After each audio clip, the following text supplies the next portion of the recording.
Welcome back, ladies and gentlemen. Here we go once again. This is more or less another question I get commonly asked. If I was to recommend a premium plane that is gold price in the tech tree, what would I recommend? Well, this is one of them right here. This is the Spitfire DB605. This is the Tier 6 German premium. This plane is excellent. It's everything that the Spitfire 5 is with better altitude performance. It's very good. But let's enter the tech trees here. We're going to start with America. Um, I'd recommend the XFL1. It's very good. It's very good Tier 5. Um, Not much I can say. A whole lot I can say about it.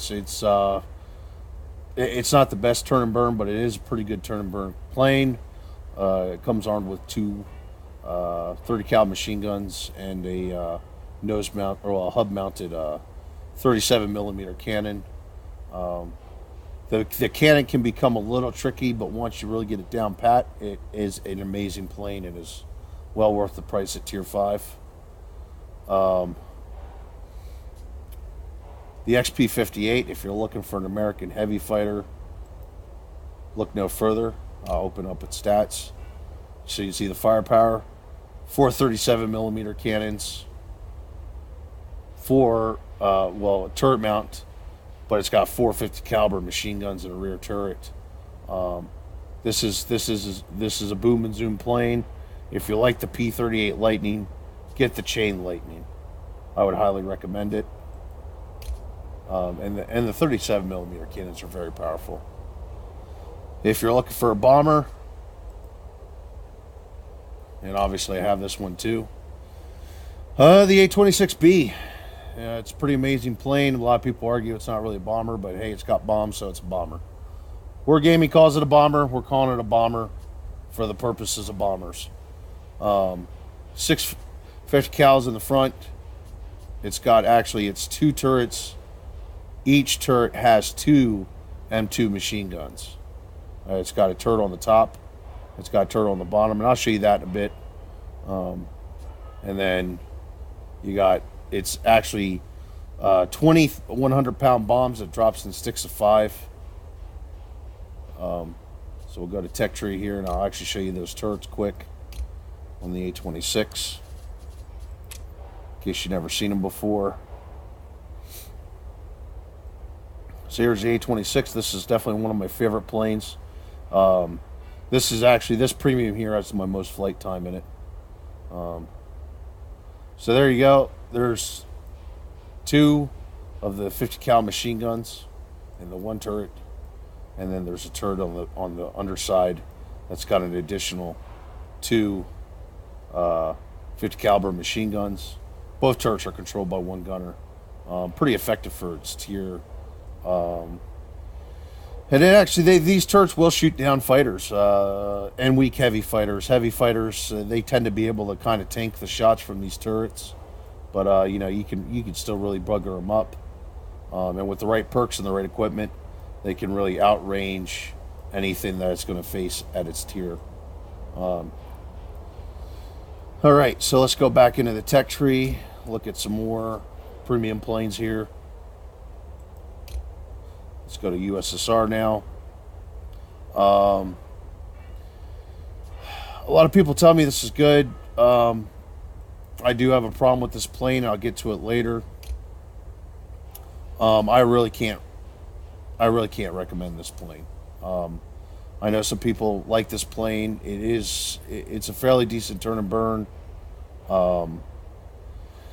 I guess in a roundabout regard, I could recommend this plane. It's like the XFL1, but it's up tiered, and it's got a little bit more firepower. It replaces the hub-mounted 30 cals with 12.7 millimeter machine guns. I honestly really won't really recommend that plane. I'll get to that in a little while towards the end of the video.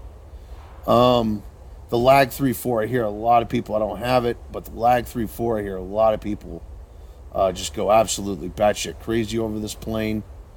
So there you go.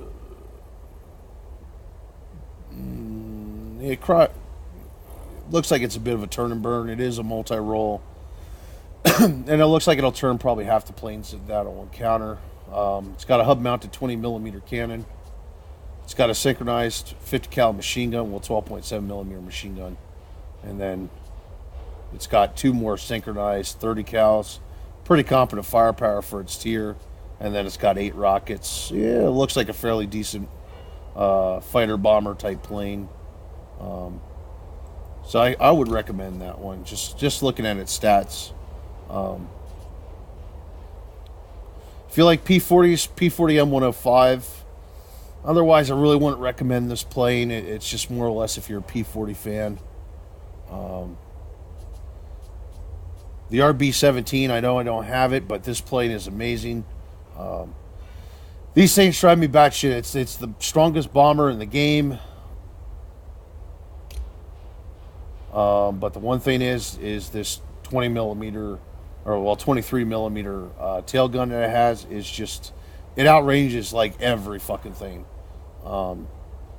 Even stock, it outranges most guns or most planes it's going to encounter.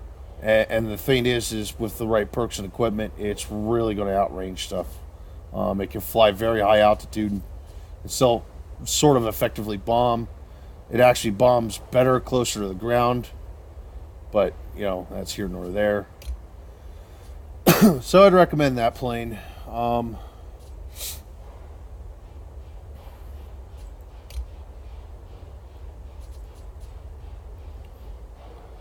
I already talked about this plane. I would recommend this, the Spitfire 5 DB605. Let's open it up here. And this is what you got. You got 4 Browning 30 cal machine guns. And then you got 2 20 millimeter Hispano cannons. It's all wing mounted firepower. It's the exact same firepower that you get with the Spitfire 5, but it's got an improved engine. That's what makes it better. The altitude performance is slightly better, and it's just a slightly more powerful engine.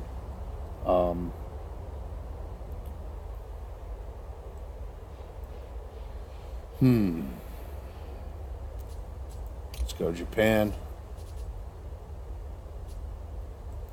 This one right here. If you're a fan of the Zeros, I'd recommend this. This is the A6M3 Experimental. It's got 2 synchronized 7.7 millimeter machine guns, and it's got 2 wing-mounted 30 millimeter cannons. At this tier, those 30 millimeter cannons just hit like a fucking Mack truck and will delete planes of its tier. Although it's got the same problems as all the other Zeros, it's a very fragile plane. It's very good at turning and burning. The airspeed is just horrendously bad, and the altitude performance is horrendously bad. But it's one of those, it follows just like any other Zero gameplay wise. I've heard some people going crazy about the Ki-88. It doesn't honestly look bad. You have a hub mounted 30 millimeter cannon, or sorry, 37 millimeter cannon, and 2 synchronized 20 millimeter cannons. The altitude performance is not half bad. The airspeed is a little iffy. The maneuverability is pretty good. It does look like a pretty good money maker.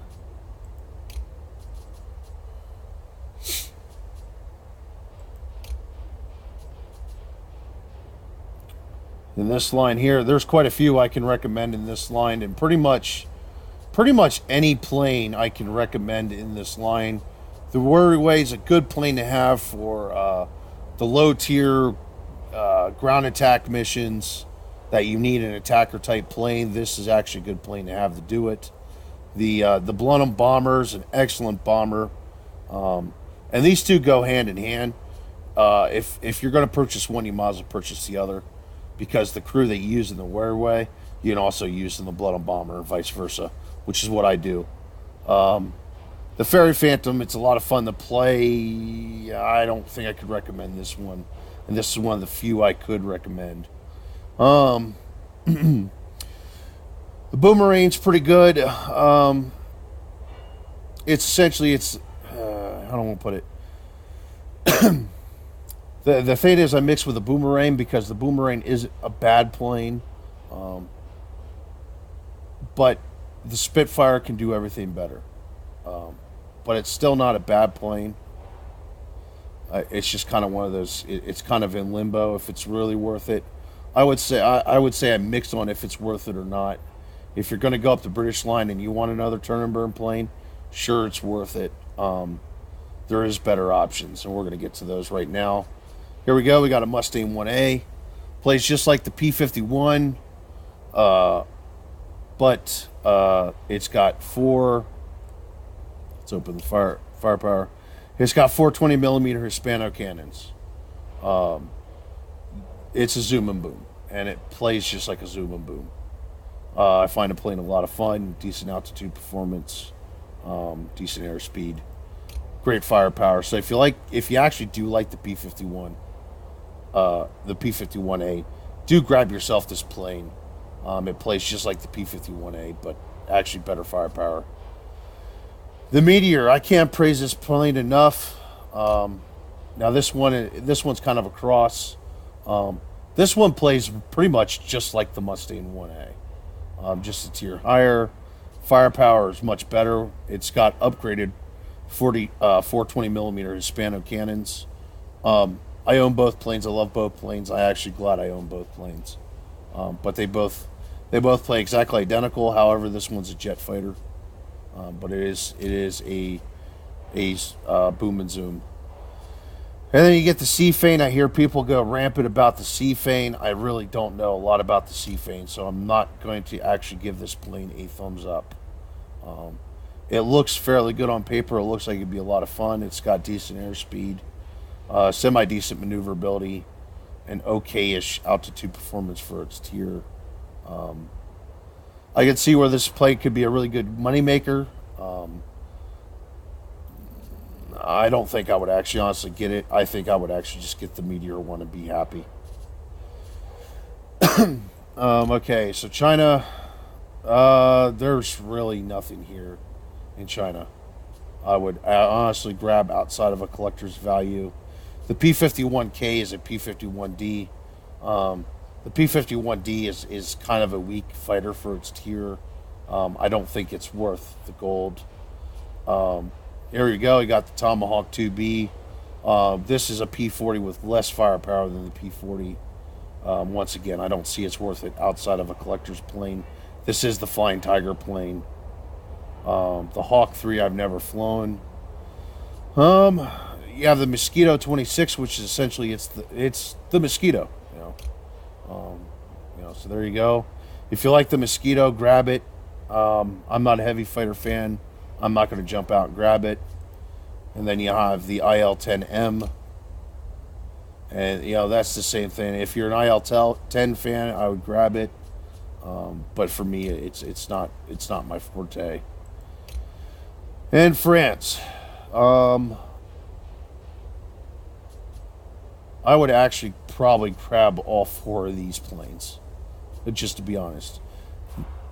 The NC 1070 seems like a good ground attacker. Ugly as sin, but it does a pretty good job.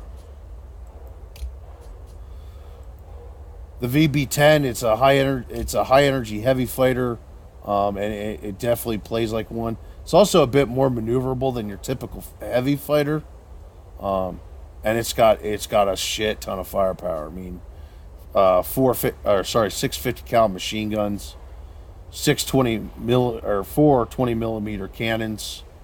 This plane looks like it's just completely worth it. The SE-100, I don't own it personally, but I've gone up against enough. This thing is really good. It's got 4 20 millimeter cannons in the nose, and then it's got a 20 millimeter tail gun, and that 20 millimeter tail gun's actually pretty amazing for its tier. And actually, I think at its tier, it's the most powerful of the tail guns. And even this here, we got the AD-10C2. This is a turn and burn plane. When you look at that, maneuverability is pretty amazing. It's actually got 2 tail guns, which is hilarious in itself. It's got a hub mounted 20 millimeter cannon. It's got two 7.5 millimeter machine guns. The firepower is not necessarily the best, but it works for the plane. The plane is a turn and burn, and even if something does outturn this plane, yeah, it's got two. It's got a tail gun, so which is unusual for a fighter. It's not unheard of. There is another fighter that does have tail guns, but yeah, this plane works pretty well. Its shortcomings is definitely the survivability, the airspeed, and the altitude performance, but it's got firepower. It's got maneuverability. Now I'm going to give a couple honorable mentions here. These are planes that can't be purchased. These are planes you have to open your wall for. They're not in the tech tree.